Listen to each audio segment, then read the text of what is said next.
Pekne vás pozdravujem. Dnes tu máme takú špecialitku.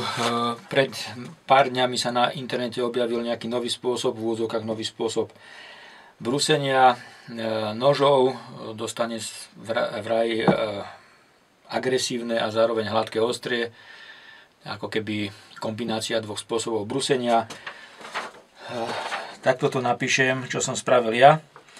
Takže to máme dvojité brúsenie, dvojitým gritom. Ja som použil jeden Tormek, to je najhrubší kamień, ktorý mám, DC250. A potom som použil ten najjemnejší, ktorý mám. Je to poltavský diamantový závod a je 3/2 mikrony. Toto tu je CBN. No, brúsil som to zatiaľ len na mojom testovacom noži Mora Frost. Táto strana je nabrúsená na Tormeku kameňom DC250. Táto strana je nabrúsená kameňom 3/2 mikrony CBN.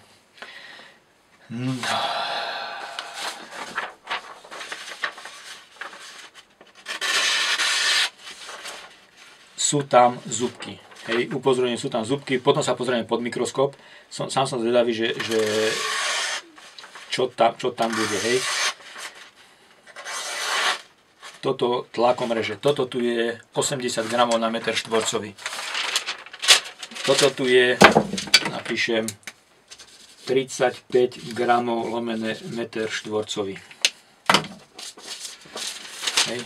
Tento papier je 35 gramov na meter štvorcový. Ospravedlňujem sa cudzojazyčným, že po anglicky nehovorím.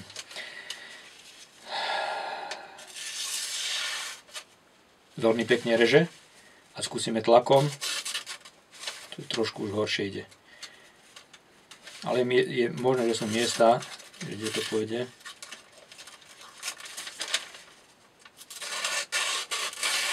No, v týchto miestach ide aj tlakom. No a toto tu máme cigaretový papier, tento zelený, 12 gramov na meter štvorcový.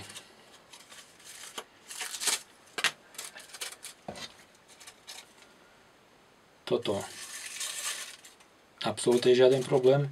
Tlakom skúsime v tých miestach, kde to išlo dobre. Tlakom to skôr trhá. No a ako keď som dobre pozeral na videu, jeden z testov je, že tu je tá hrubá strana. Hrubú stranu dávam teraz na kožu a snažím sa holiť. Nefunguje to. Teraz otáčam to hladkou, idem proti smere, nôž holí. Neviem, či to vám bolo vidieť, hej, ale vidíte to tu. Tu nakedám takto. Počujete, ale chlpy ostávajú, hej. A takto idú dole chlpy. Takže podľa všetkého som blízko toho brúsenia, ktoré bolo ukazované na videu. Ja teraz vám ukážem, ako to ostrie vyzerá pod mikroskopom. Pekne poprosím, pokiaľ niekto rozumie po slovensky, skúste preložiť a poslať tomuto autorovi, ja pod moje video dám, odkiaľ je pôvodné video, že či má možnosť spraviť fotografiu alebo video, ako vlastne to jeho ostrie vyzerá, keď to nabrúsi pod mikroskopom, aby sme vedeli, aby sme sa dostali na zhruba rovnaké parametre. Ďakujem a do budúcnosti, pokiaľ sa dostanem na nejaké také rozumné parametre, skúsim normálne testy, ako robím na lane, otestovať, ako sa správa takýto nôž, alebo nabrúsený ten istý nôž hrubým, potom najemno nabrúsený a potom týmto dvojitým kameňom, ako keby dvojitým gritom nabrúsené. Tak teraz sa pozrieme, ako vyzerá nôž pod mikroskopom. Ešte mi to nedalo. Môj spôsob kontroly nožov je taký, že v prvom kroku skúsim takto, že či sa prilepí nôž, hej, je to v poriadku. Tu je cítiť z tej hrubšej strany, keď prikladám na necht, že je to také zubaté. No a teraz, keď prejdem takto po nechte, tam cítim také jemné chvenie, vlnky.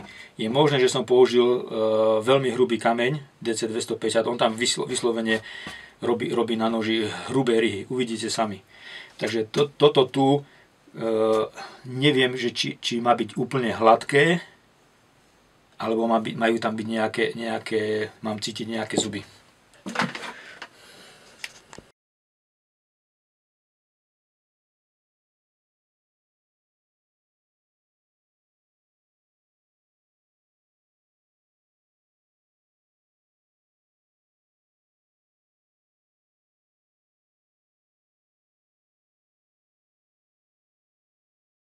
Tak tu máme pohľad z boku na ostrie, 300-násobné zväčšenie. Toto, čo pozeráme teraz, je to tá hrubá strana, ktorá bola brúsená kameňom Tormek DC 250. Takže sú tam naozaj veľké hrubé ryhy. Tu nám vyzerá, že je tam trošku vytrhnutého materiálu. Takto vyzerá to ostrie z tejto strany.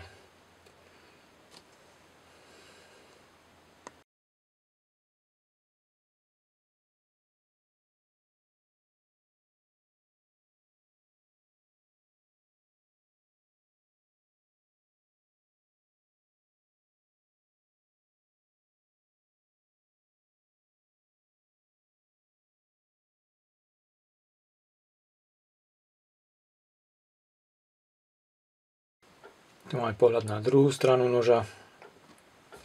Táto strana bola brúsená CBN 3/2 mikrony. Ja som brúsil len samotný koniec, aby som nemusel prebrusovať celú fazetku, takže je to tam také ako keby mikro. Na samom konci je to nabrúsené. Lebo sa mi zdalo, že zbytočne budem prebrusovať celú plochu. Takže takto tak nejako vyzerá. Sú tam vlnky, sú tam zúbky a v niektorých tu je vidno aj vnútri v tých zuboch veľkých, že sú tam ďalšie ryhy. Na tej fotke to tam bude lepšie vidieť. Takže takto to vyzerá to ostrie. Sú tu aj väčšie zuby, neviem, či ich nájdem, ktoré ostali. Aj teraz je tu vidieť v strede obrazovky veľká ryha po tom veľkom hrubom kameni. Takže toto tu neviem, či viackrát alebo jemnejším kameňom, alebo ako. Či to je v poriadku, nie je to v poriadku. Potreboval by som vidieť ako autor tohoto v úzokách spôsobu brúsenia, ako má on to nabrúsené. Takže takto to nejako vyzerá.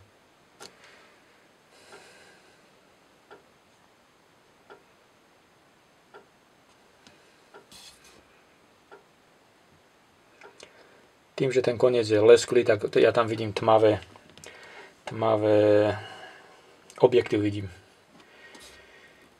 Musím to natočiť tak, teraz to bude lepšie vidieť, no, takto to teraz vyzerá perfektne. Potrebujem tam dostať svetlo nejaké rozumné, takže takto to vyzerá. Tu je zubok nejaký, neviem, či majú tam byť v strede obrazovky teraz, či má byť takýto zubok. Toto je určite vytrhnuté od hrubého brúsiva DC 250, ten zub. Táto strana sa už ho nedoleštila.